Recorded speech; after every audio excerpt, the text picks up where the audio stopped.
This is my altered book.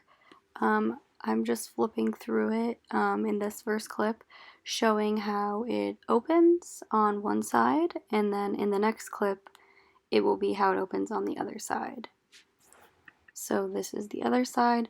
I had little blurbs about each of the killer, and it's on the exact back of each of the corresponding killer, and that's just kind of what I'll say when I go through it. This is the front cover. I included little aspects of bits of the collages that I created in order to tie in the theme to the front cover. The headstone in the top corner is my overarching theme that will be found on every page. And this is what it looks like from the side. It's an accordion style. This is the table of contents. As I said before, the gravestone will be my theme. And here are all the killers with the date of when they committed their crimes. This is the way that I put them in the book. The dates are only listed on this page, but that was the way that I chose to set up the book. This is Amelia Dyer. She was a trained nurse who became widowed in 1869.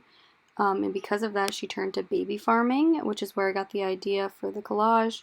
Adopting unwanted infants and exchanging them for money, and then she would kill them. I used mud, tissue paper, and watercolor for this. The babies are from Amazon.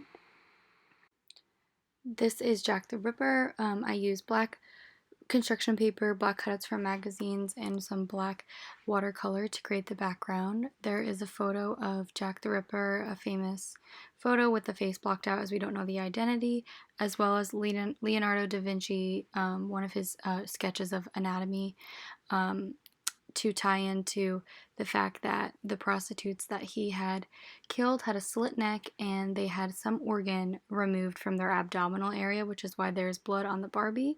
I sewed that dress onto the Barbie. Can't really tell because it's glued on there, but I chose black as the background, so it gave the street vibe of London. The lipstick killer committed 3 murders in 1946 throughout Chicago. He was tried for his crimes and would spend more than 65 years in prison until he died in 2012. But he had killed his victims and wrote in lipstick on the wall, and he wrote this quote. I tried to copy his handwriting in lipstick. I didn't use the lipstick that I glued in there, but I used a darker shade so it was easier to read, and I put some salt on the back so it created a texture that was similar to what a wall might feel like. There is also a Barbie arm as the last victim. He spread their body parts throughout Chicago, and then the Cook County is his jail. The Zodiac Killer. For this one, I decided to write a bunch of letters and then smear them in alcohol because the Zodiac Killer was famous for writing letters to the press and the police department of Northern California where he was committing these murders.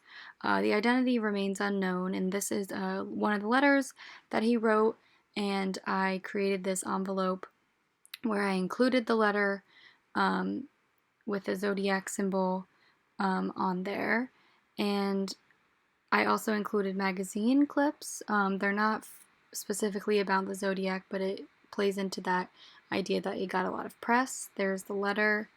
The killer originated the name in the series of taunting letters that he sent to the press, but the identity of this killer remains unknown. Charles Manson, and for this one I tied out his shirt, and then I cut the shirt up and created this kind of trippy effect because the cult that he ran, later known as the Manson family, was known for using drugs such as LSD. I included some old necklaces that I had of peace signs because of the time period, and then there's a photo of him with string in his eyes, like giving the illusion of crazy eyes, and the Helter Skelter in the background. The Beatles' White Album actually inspired this dark fantasy that he carried out. This is the Monster of the Andes, a Colombian serial killer who's believed to have murdered 300 girls. I put these wooden rods on top of the photo of him, as he did get caught and tried for his crimes, but he was released on good behavior and never to be seen again. The mountains in the back are my rendition of the Andes in Colombia. I added some paint to them to make them look a little bit more like mountains. John Wayne Gacy, American serial killer and sex offender, who is known as the Killer Clown. He assaulted and murdered at least 33 young men and boys. He performed at children's hospitals and charitable events as Pogo the Clown or Patches the Clown. For this one, I just kind of painted on the clown makeup, created some balloons out of tissue paper, and I included this quote, "Clowns can get away with murder." I added some felt and some colors on the background.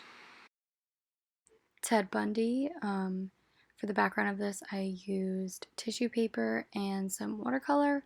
And then this is his bug, and I had it going up to the mountains.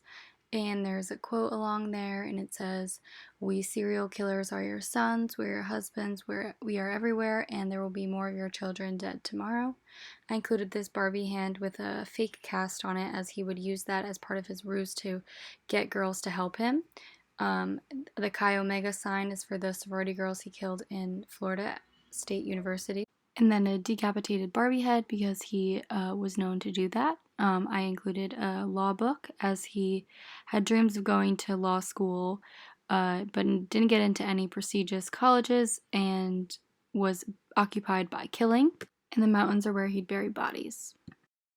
This is Son of Sam. He murdered 6 people in New York City from 1976 to 1977.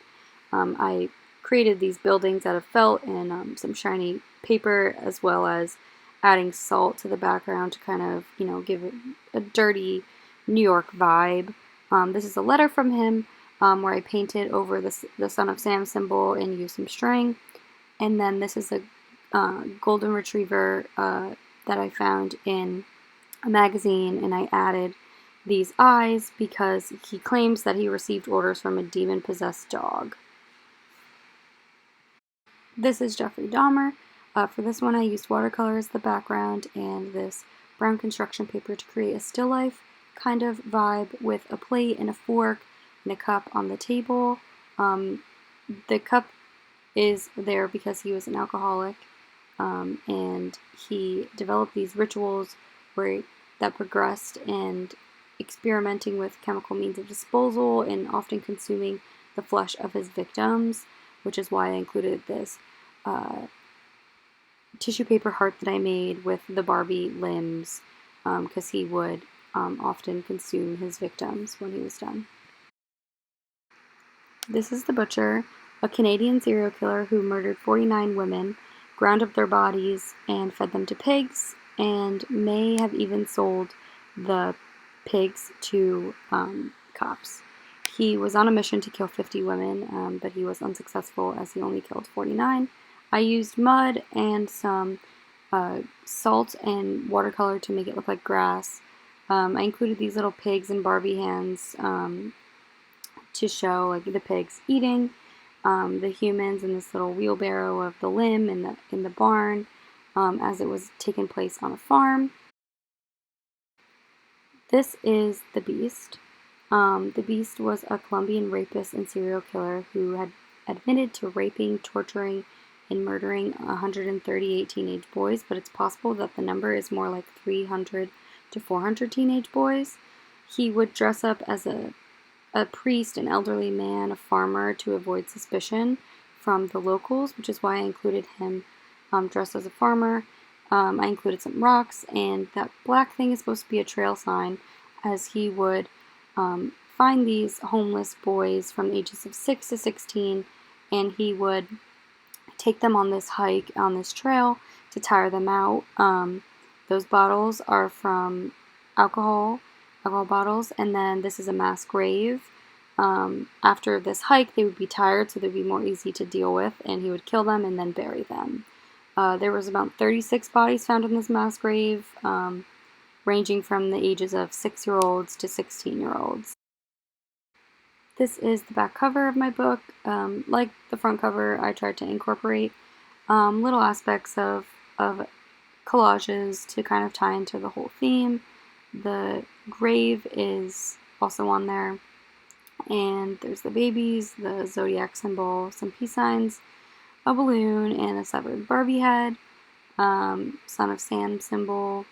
That's just the end. This is just a video of me trying to show you how the book opened. It was like an accordion style book. I kind of ran out of space on my deck, so I had to like fold them over, and some were a little bit heavy, but